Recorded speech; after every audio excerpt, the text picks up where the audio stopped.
عن أمير المؤمنين أبي حفص عمر بن الخطاب رضي الله عنه قال سمعت رسول الله صلى الله عليه وسلم يقول إنما العمل بالنيات وإنما لكل امرئ ما نوى. Is a hadith, should I read it? Sorry? The next one is a hadith, should I read it? It's a hadith? No, sorry. Yep. Skip 2 pages, page 14. Wait, should I start reading it? Page 14, read it. يداك أوكت وفوك نفخ. Whoever does not respect and honor knowledge, knowledge will not honor and respect him. Right, the Arabic, we're going to leave, it's a bit complicated, but that's basically an Arab parable that they would use for somebody who's the reason for his own destruction. Right? So you spend time, you might be attending classes, but if you don't truly have that glorification, you don't have those mannerisms, you've wasted your time. And that knowledge will end up being a proof against you. Then in bold, the Shaykh says something, this is powerful. He says, وَمَنْ لَا يُكْرِمُ الْعِلْمِ لَا يُكْرِمُهُ الْعِلْمِ. Whoever does not respect and honor knowledge, knowledge will not honor and respect him. Why? Because this knowledge that we're talking about is knowledge of Allah and His Messenger sallallahu alaihi wasallam. It's not like normal knowledge. So a person who does not uphold these etiquettes, that knowledge will not benefit that person.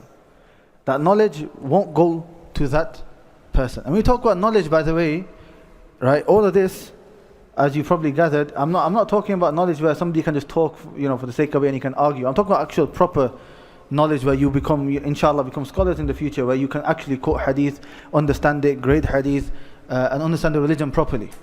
Right? Because so many students, especially in the beginning, I remember when I started this program in Bradford, so many students would come with, controversial questions and trending topics online and so on.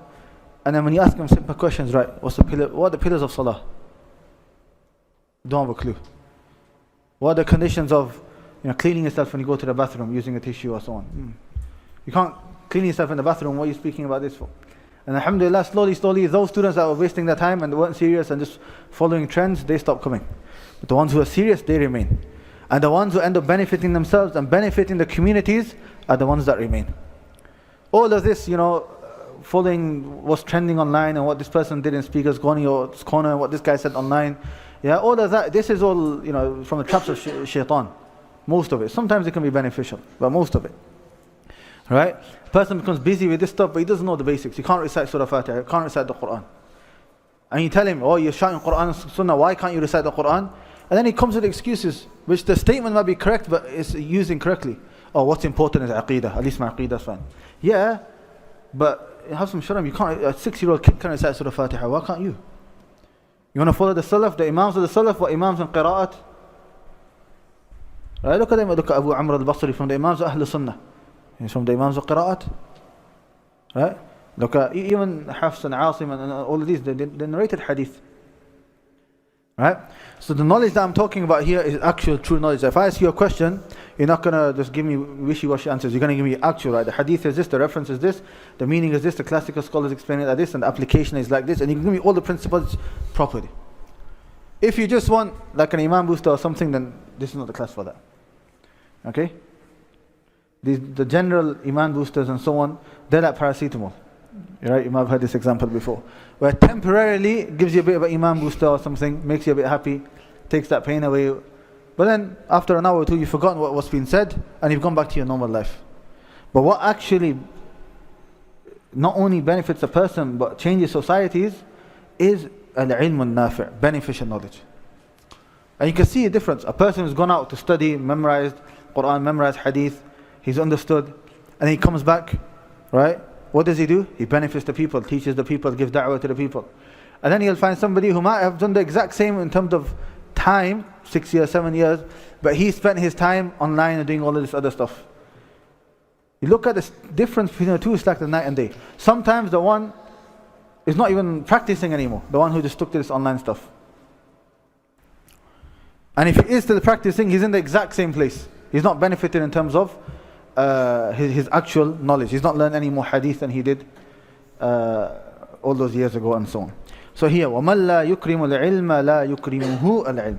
Whoever does not honor and respect knowledge, knowledge will not honor and respect him.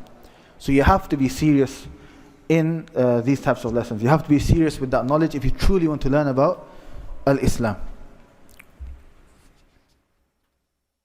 And don't think that even when you go through some of them, some people may think, oh, they're a bit strict, they're being a bit over the top. And that's not the case, because firstly, this is a lot of these, they're mentioned in the Quran and Sunnah.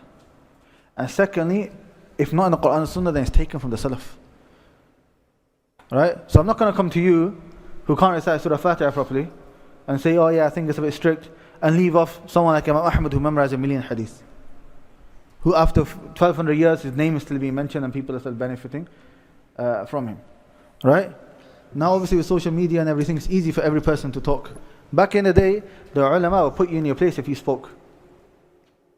Right? They'll put you in place so much that you run away from the class. You won't, out of how much embarrassment you had, you wouldn't come back to that class. And that wouldn't happen much. Why? Because the students had those etiquettes then, of when to talk, when not to talk, what to say and how to say it, and so on. Now, so that's the introduction. Let's start with the actual principles, bi-idhnillahi ta'ala. I think, because it's very hot as well, I'll give you a nice break inshallah. How long break do you want before we start the first?